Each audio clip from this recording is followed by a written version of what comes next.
Assalamualaikum warahmatullahi wabarakatuh. Salam lestari. Waalaikumsalam warahmatullahi wabarakatuh. Salam lestari. Halo Sobat Hijau, bagaimana kabarnya hari ini? Semoga tetap semangat dalam melindungi bumi, semangat yang menyala-nyala dalam melindungi satwa dan pepohonan. Kalau ngomongin pohon, kadang pohon itu lebih ngademin dari diri kita sendiri. Jadi tenang, karena kita di sini sama-sama belajar, sama-sama berbagi, dan sedikit berkelakar tentang konservasi. Takutnya nih nanti obrolan kalau udah berat, karena berkelakar bisa jadi sedap, seperti angin di hutan di pagi hari. Pak Nur, selamat datang. Selamat datang, terima kasih atas undangannya. Sobat Hijau, di podcast Balai Taman Nasional Meru Betiri ini adalah ruang cerita di mana hutan, satwa dan manusia itu saling menyapa. Nah, kebetulan pada kali ini saya kedatangan sosok yang sangat luar biasa. Jadi beliau bukan hanya tokoh yang inspiratif di bidang konservasi, tapi juga legenda hidup bagi para ranger dan pemerhati alam. Mantan Kepala Balai Taman Nasional Meru Betiri yang pada tahun 2022 sampai 2025 pertengahan, kiprahnya sangat luar biasa mengakar, bahkan mungkin sampai ke akar-akarnya. Dan sekarang beliau masih bertugas, masih aktif mengabdi kepada konservasi. Beliau sekarang masih bertugas di Balai Taman Nasional Bali Barat. Itu bukti dari dedikasi beliau yang tidak pernah pensiun dalam hal pelestarian alam. Nah, sekarang saya sapa beliaunya. Assalamualaikum Bapak. Waalaikumsalam. 2 kali saya menyapa ini. Tadi udah kepala balai mulai 1 sampai 8. Kayaknya masalahnya udah dikupas habis. Jadi gimana kalau kita hari ini hanya mengobrolin, Pak, gimana soto yang di pinggir jalan itu, masih ingat enggak? Masih. Nah, itu yang legendaris ya itu, yang telurnya itu yang muda-muda itu kan. Iya, betul. Wah, itu enak sekali itu meskipun di pinggir jalan. Luar itu. biasa. Ibu sehat Bapak? Alhamdulillah, sehat walafiat. Anak juga sehat. Mbak Vanda masih sekarang semester berapa Bapak? Semester 5. Masya Allah. Dan bulan depan udah mau KKN. Masya Allah Bapak betul-betul meregenerasikan. Betul. Iya. Tapi itu kemauannya sendiri, bukan karena bapaknya. Menjadi mahasiswa Fakultas Kehutanan UGM itu karena passion. Ya menurun dari. Betul. Gitu. Ini Bapak, tadi saya sudah dipesan oleh MC. Jadi waktunya sedikit gitu kan. Nah, saya ada pertanyaan beberapa sebenarnya. Tapi sebelumnya Bapak mohon cerita dulu. Selama Bapak menjadi nahkoda di Balai Taman Nasional Meru Betiri, mungkin ada pengalaman yang menegangkan atau membahagiakan atau yang membuat kecewa. Bapak silahkan. Terima kasih Bu Vivi. Kalau bercerita tentang Meru Betiri itu luar biasa. Challenge-nya luar biasa. Dari bapak-bapak tadi yang memberikan banyak pengalaman dan sebagainya bagi ilmu pengetahuan dan visi misi beliau-beliau itu cukup luar biasa. Kemudian di era saya melihat Meru Betiri itu ketika saya dihadirkan di sini itu sebuah challenge. Okay. Karena problema lingkungan itu ada di Meru Betiri. Okay. Dari masyarakatnya, dari potensi Meru Betiri yang sedemikian kaya rayanya. Kemudian kita harus bagaimana harmonisasinya. Nah, ini yang challenge-nya di situ. Karena mengingat bahwa antara ekonomi, sosial, kemudian orientasi konservasi dalam pelestarian hutan, kawasan konservasi khususan di Merbetiri itu harus menjadi satu kesatuan. Iya. Nah ini yang harus menjadi challenge dan dukungan semua pihak. Jadi begitu saya ke sini, menggarap hutan tuh tidak bisa sendiri, Betul. harus berkolaborasi. Terutama dengan pemerintah daerah. Karena konfliknya kita itu, yaitu tadi, menggarap hutan itu juga menggarap manusia. Nah, manusianya ada di kawasan, di daerah penyangga, yang mempunyai banyak keinginan, tetapi harapannya antara keinginan dengan harapan itu tepat. Antara ekonomi dan keutuhan kelestarian berkelanjutan itu beriringan, itu harmoni yang luar biasa. Tetapi untuk mewujudkan itu harus dibutuhkan semacam tekad, semangat, Effort yang integritas, tinggi, ya. kerjasama, kemudian perpaduan dengan banyak pihak yang mempunyai atensi bahwa kita itu punya sumber daya yang harus dijaga. Betul. Karena kelestarian yang dijaga itu juga akan menjadi kelestarian masyarakat di seputarannya. Nah, ini Bapak, tadi kan Bapak ngendikan terkait masyarakat.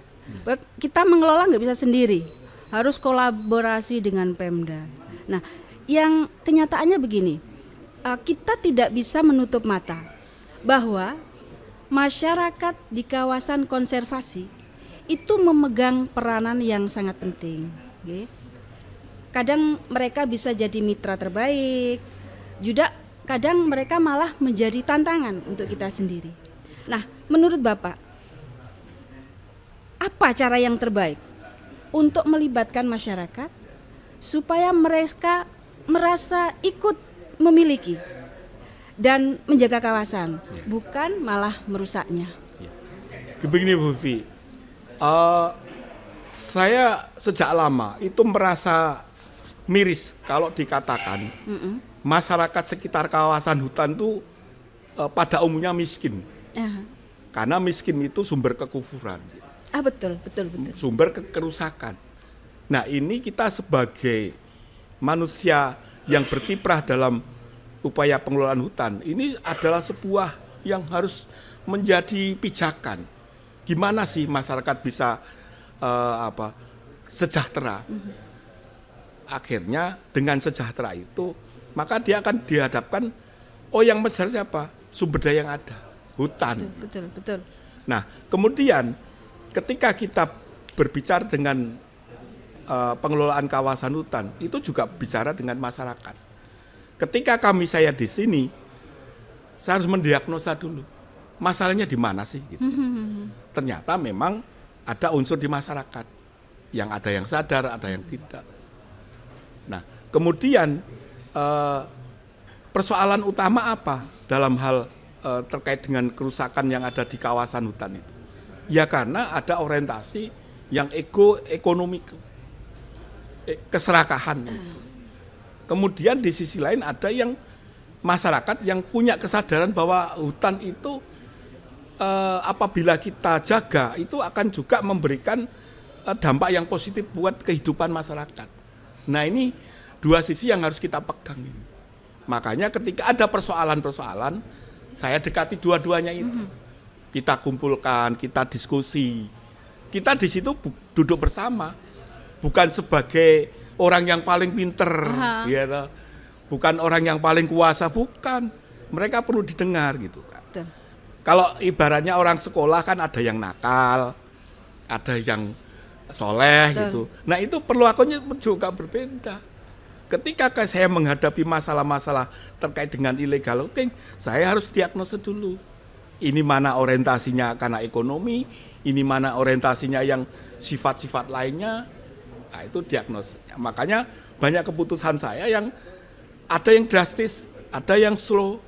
Ada yang sedang nggak gitu ya. Kalau irama musik itu ya naik kita harus turun, naik ada yang turun. ada naik turun ya. Iya, saya banyak berhadapan tuh dengan mereka waktu itu yang saya kira dia sangat pengalaman sekali, tetapi secara moral dia nggak punya gitu. tapi kita harus dekati, bukan dijauhin gitu loh. Supaya apa? Supaya kita tahu dia itu potensinya merusak atau potensinya dampak mendukung. Tapi Bapak, kadang kita sudah mendekati. Ini kita fokus pada orang yang nggak sadar, serakah. Kita udah dekati. Ibarat ke anak kita udah dekati, kita udah kasih permen gitu ya agar nggak nakal gitu. Tapi dia tetap nakal. Menurut Bapak bagaimana? Lah, di sini kan kita sudah edukasi tuh. Sudah memberikan arahan, memberikan pencerahan. Tetapi ya masih bandel. Caranya orang sekolah ya tak jewer. Harusnya wajib ada ya. efek jerah. Kemudian yang masih ragu-ragu harus bagaimana, ya kita memberikan atensi. Ketika dia berkebutuhan kaitan dengan ekonomikal, ya kita dukung ekonomikal, sosial, keagamaan. Sampai saya berpikiran kalau soal pemberdayaan masyarakat untuk meningkatkan sejahtera itu harus berkelanjutan. Betul. Bukan seperti orang ngasih ikan, pancingnya lupa. Nah, potensi di Meru-Betiri yang harus digarap, yang berkelanjutan adalah salah satunya adalah meningkatkan wisata, ekowisata yang harus kita garap. Karena apa?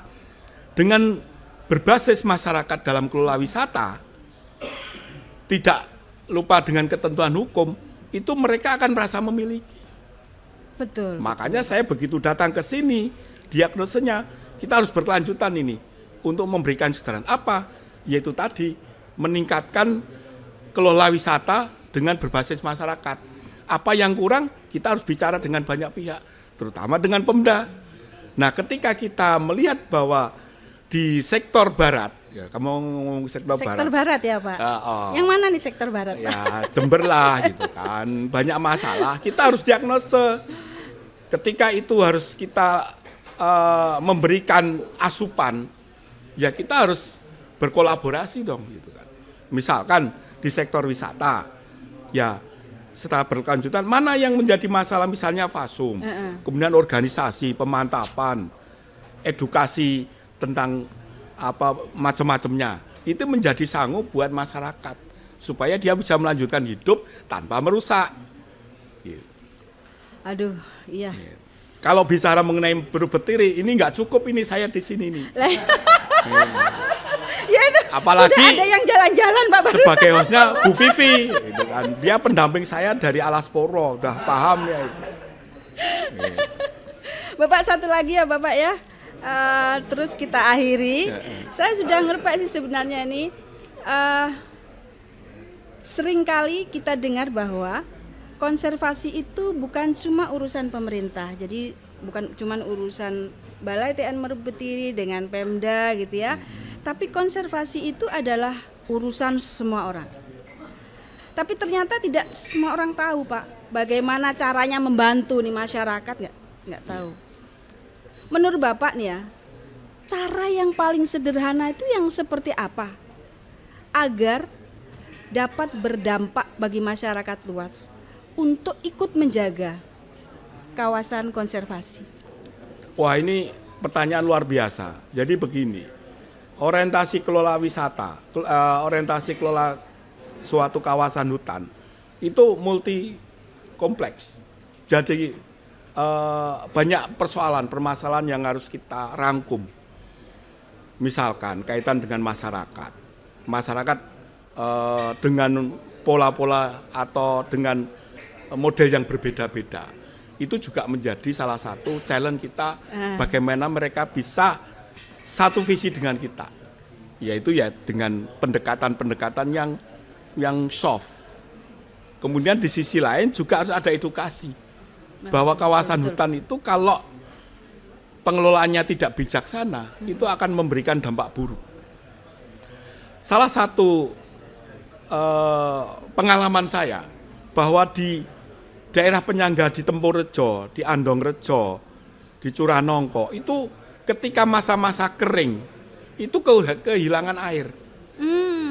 Karena apa? Karena hutannya sudah rusak. Betul. Itu edukasi nyata, bukan omon-omon semata. Iya.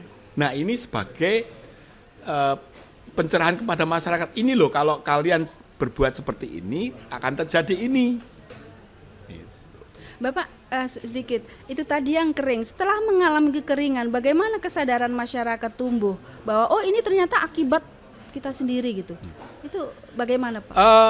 Sebagian besar menyadari dan mendukung program-program pemulihan ekosistem. Iya. Tetapi pemulihan ekosistem harus berbasis dengan kebutuhan mereka. Okay. Karena terus terang aja, daerah penyangga itu lapar lahan. Lahannya tidak seberapa, tetapi kehidupan untuk berkelanjutan itu harus dicukupi. Yaitu dengan pola pemulihan ekosistem berbasis agroforestry yang kita rangkum, kita kerjasamakan dengan akademisi-akademisi yang punya keahlian.